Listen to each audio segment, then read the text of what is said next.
Well, hi and welcome to my shop, and I'm going to continue working on this radio, of course, you see in front of you, and my objective this morning is just to change two capacitors. I'll show them to you. Okay, so it's these two guys, this guy and this guy, brother and sister there, that are the two bypass capacitors for the two output tubes, which you can see the tube sockets right up here. Now, the reason I'm changing these is, one, the radio has low output, which can be an indication of a failing bypass, cathode resistor bypass capacitor. And why would they be failing? So if you look, let me move the wire the other way here. If you look right there, you can see that greenish powder. It's certainly green with my eyes, right there on the lead. Indicates some kind of unusual corrosion on the copper wire here coming out of the capacitor, and that suggests to me that either a fluid or a gas is leaking out of the end of those capacitors. It's affecting all the leads. The 4 leads on these two capacitors, they've all turned green, a little bit green. So that indicates there's something going wrong with those capacitors. So the combination of low output and the look of them, and the fact is, bypass capacitors like this sometimes do give up the ghost a little earlier than other parts. It certainly is worthwhile to change those out. Now, I fortunately have the schematic here. Very interesting schematic, how it's been drawn. There's lots of unusual stuff about this radio, so it's a little different from any others. The tubes, in particular, the tube lineup, is something I don't have much familiarity with at all. And in particular the output, right in the area we're working at. I'm going to show you this. Let me just kind of set this up a little bit here, if I can, so I can show you the rather unusual, I'll just have to do it like this, this rather unusual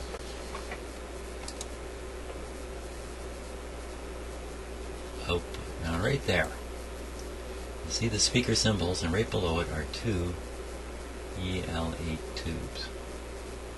Now you look at those long enough, and you become pretty convinced those tubes are just in parallel. There's two output tubes just in parallel. Nothing more going on with them. That's quite unusual. You know, I don't know if I've ever seen paralleled output tubes, except in the case of that transformerless OTL amplifier I worked on so long ago with the huge tubes in it. That essentially, each of those mono amps had essentially 16 output tubes in parallel. That's really what it amounted to, the way the circuit worked, all in parallel. And that was to reduce the output impedance. Now, you know, this is just going into a transformer here, and that's what's controlling the output impedance. So I don't really understand. Well, I mean, the reason they do this, of course, is that 2 tubes are better than 1, so they get double the output. Well, down at the bottom, below those 2 EL8s, you see the typical cathode resistor and the bypass capacitors. Bypass capacitors are large, 20 microfarads. The voltage rating on them isn't on there, but you know it's going to be 25 volts at the most across those cathode resistors. So 20 microfarad at, let's say, 30-40 volts, I should be safe to replace them. Okay, a bit of an unusual capacitor for me. I don't stock every kind of capacitor in the world here, so just the most common ones.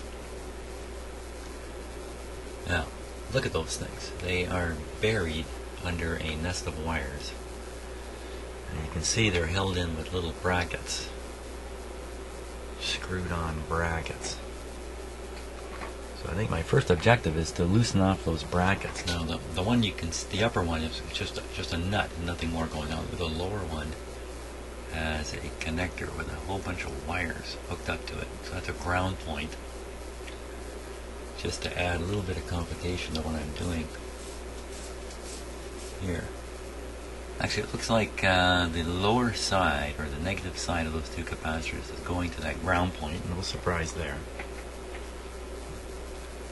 Of course, the upper lead is going to each one of the two EL8 output tubes.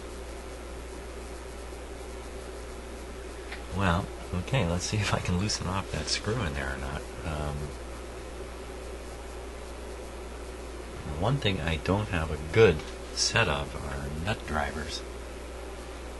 I have a few around.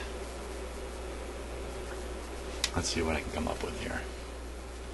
Okay, that wasn't so hard after all. Let me just adjust my camera here if I can a little bit. There we go. I'm going to try to avoid undoing as many wires as possible here.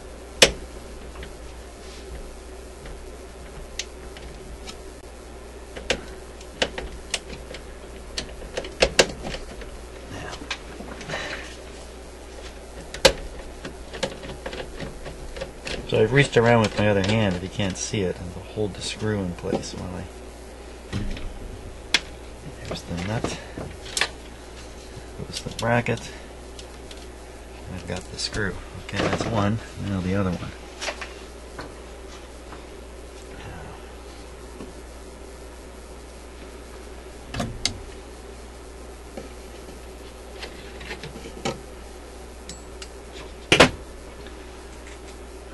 The other one, of course, they've soldered the wires on after putting the screw in there, or the nut in there.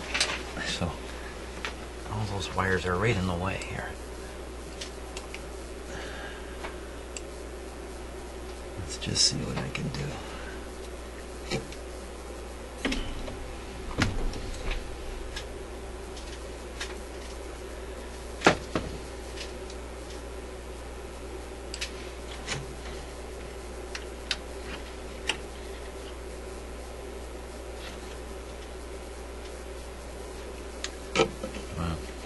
Pretty tough to get a big ratchet head in there.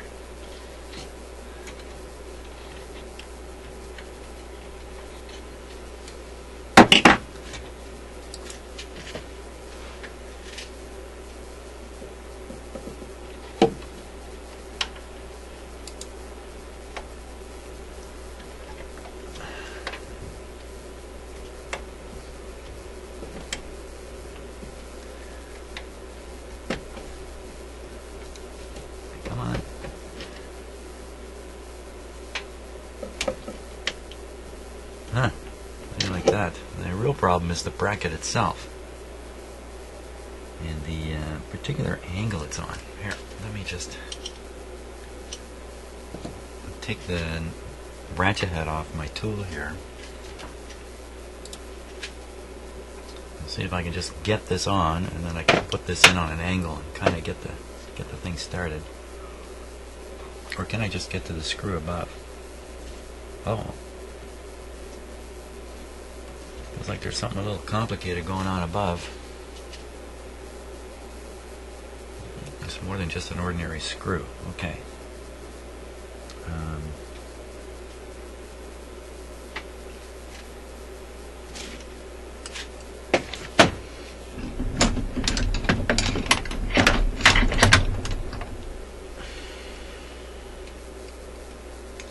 Not sure how this is going to go.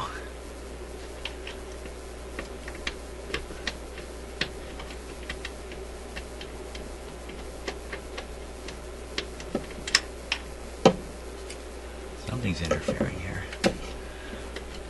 Ow. Still got a sore shoulder here.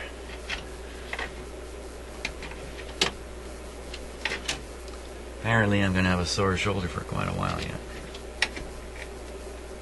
Maybe a month.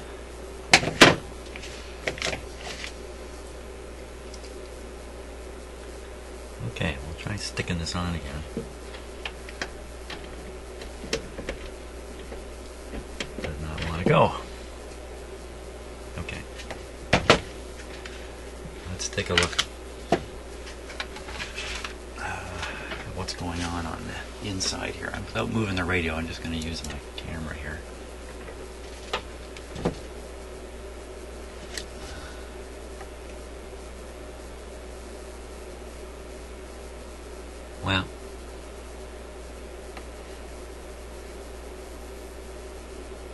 that's the bracket there.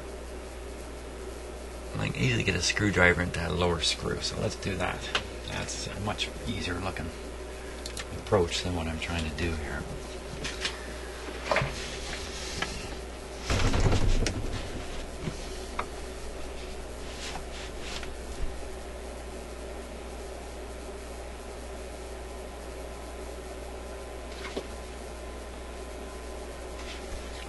Oh, it's down here. Oh my gosh, that's a bracket right on the transformer. Now, let me put my finger underneath here.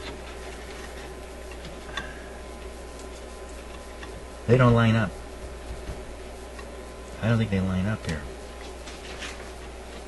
Hold on, I haven't got my finger in the right spot. Yes, they line up. What I like to do in situations like this where there's something above and below and you can't see both at the same time is I take my fingers, stick one on the top, stick one on the bottom, and just by my own sense of touch and location of my hands in that, I can tell if things are lining up most of the time. Okay, so we'll just undo the screw here.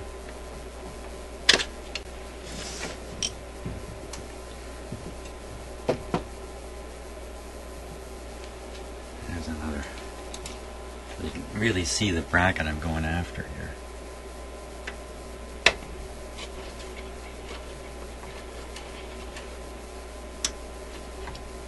And I got my finger on the screw underneath. I want to feel it turning. I think I got it on the screw. That's it. Yeah. Yeah, that's it. No doubt about it. Okay, this transformer's fine with one of these screws missing. It's still got 3 more holding it in place, so I'm not at all worried about it falling out, or moving, or anything like that. Okay, so there's the screw. Now, that's the bracket and the nut falling. I've also got a lock washer on it. Okay, so I'm just going to dig those out.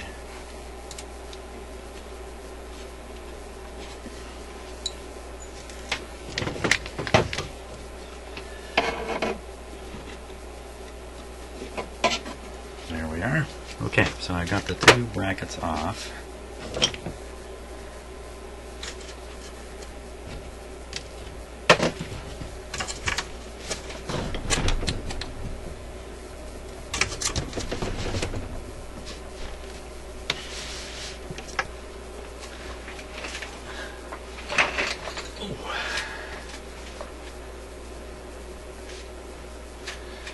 In my shoulder, which I hurt in a somewhat minor bicycle accident a few weeks ago. I think what's happening to me is as the swelling goes down, the mobility of my muscles and whatnot in there is increasing. I'm moving around more and more, and I'm encountering new sources of pain. So rather than it just getting better, it just seems to be changing to new versions of pain here. Not that bad, I shouldn't really be complaining. Okay, so now, what's keeping these things in place?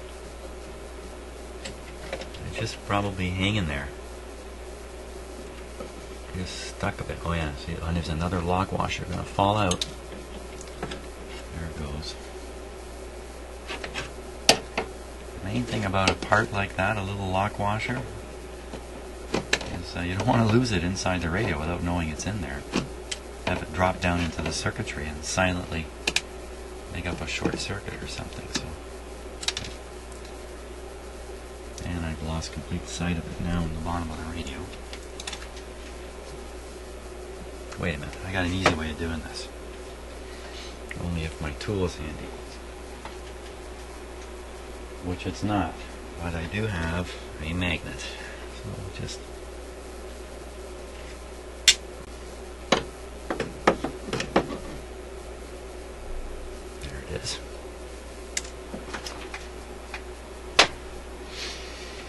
I have a tool for that. I have a magnet tool for that, but it's not handy at the moment. Okay. Now we've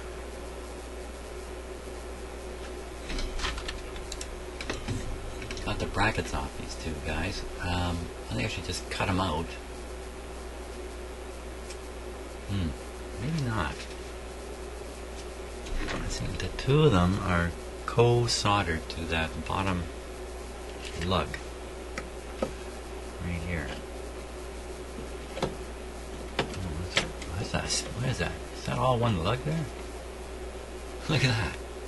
There's some kind of a right angle lug thing.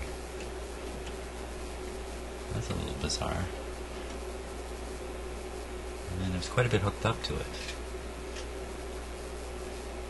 Okay, so I'm just going to cut those wires away from the lower part of the lug. If I can find my wire cutters.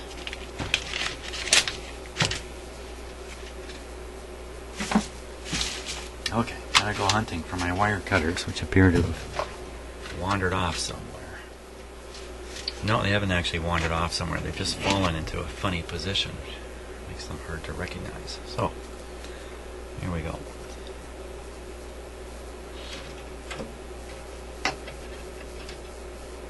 For now, I'll leave lots of that wire behind, if I can.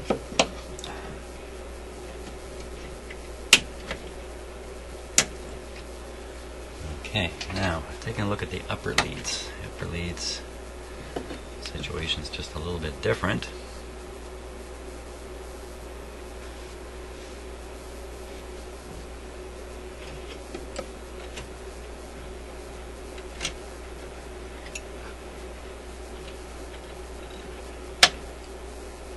So the upper lead is right in here.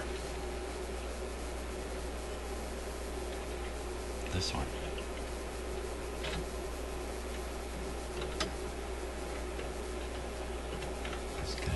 Here, okay, so let's cut him out of there.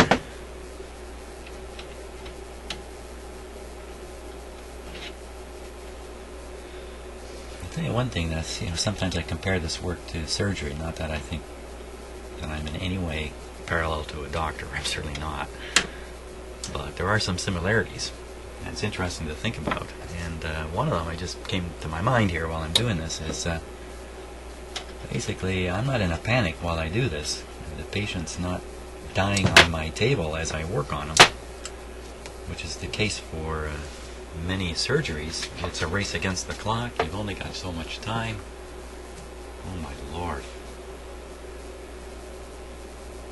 It just must be harrowing to be a surgeon, especially one that's performing leading edge surgeries. I was going to say bleeding edge surgeries. I guess that's not the best phrase to use, but oh my God.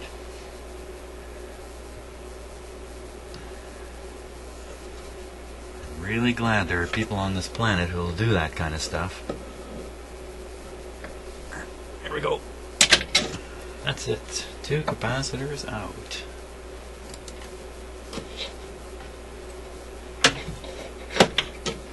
There they are.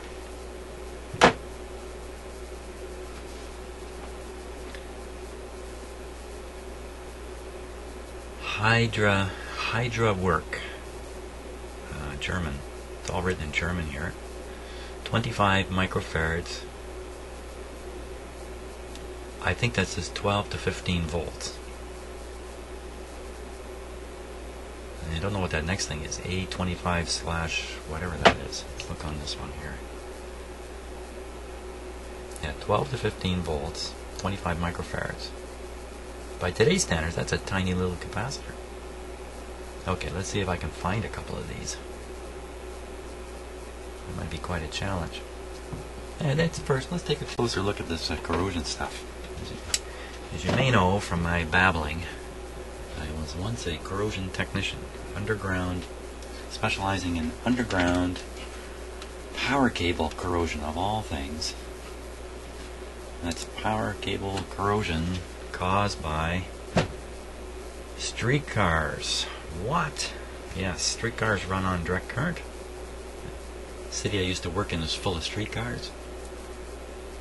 And the direct current flowing on the tracks actually works its way into the power company neutral and starts causing all kinds of weird electrolytic type corrosion. I shouldn't say weird, but so there's the corrosion there. Actually, look right in the end of this thing. Did I do that? I don't think I dug that out. Actually, it looks like almost like a crack in there too. It does. There's a crack. Yeah. This end doesn't look quite so bad, but it certainly doesn't look sealed around the wire, does it?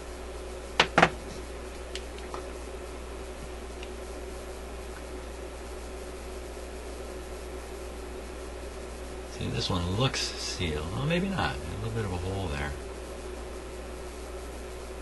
Not bad looking otherwise.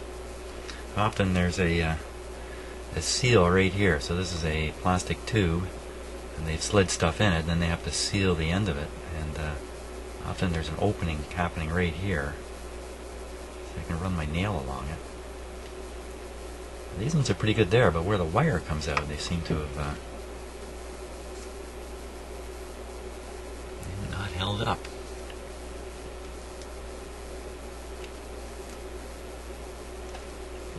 Okay, let me go see if I can find a couple of 25 microfarad 15 volt. Okay, so I'm a little lucky here. And, there's the two originals, and here's two replacements. Oh, look at the difference in the size, eh? Isn't that something? So 25 at 12 to 15, and this one is actually bigger, 33. I don't know if you can read that. 33 at 35 volts. It's actually a significantly larger capacitor than that. But look at the size difference, huh? Wow. Okay, so these are the guys to put in. Now I gotta kind of figure out a strategy here on how to put these in here. So first of all, the leads aren't nearly as long. You're not going to make it without an extension. These are bypass capacitors. They're operating at low frequency, audio frequencies, so wiring issues, straight capacitance, this creepy honking capacitor here, all that stuff doesn't matter. So I can put an extension wire on here easily and put this where I want to put it. Now I think the smart thing to do then would be to take the negative connections of these two capacitors, join them and attach them to that ground lug just like the other two capacitors, and then extend the positive with some insulated wire. In fact, I put the insulated wire on these before putting them in the radio, and then I just got to kind of fish the wire around a little bit, and presto, we're good at that point. I think that's the best approach to take, I would say. Okay, so let's do that.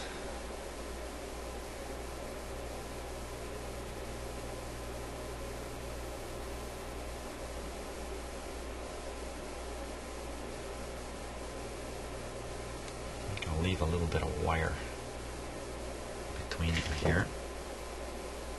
Like, I won't twist this up tight. Give a little bit of room for movement on the capacitors.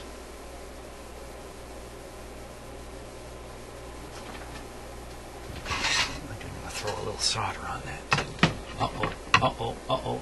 Oh. Once again, my cameras have frozen here. Son of a gun. Okay, I gotta reboot my computer to solve this. So.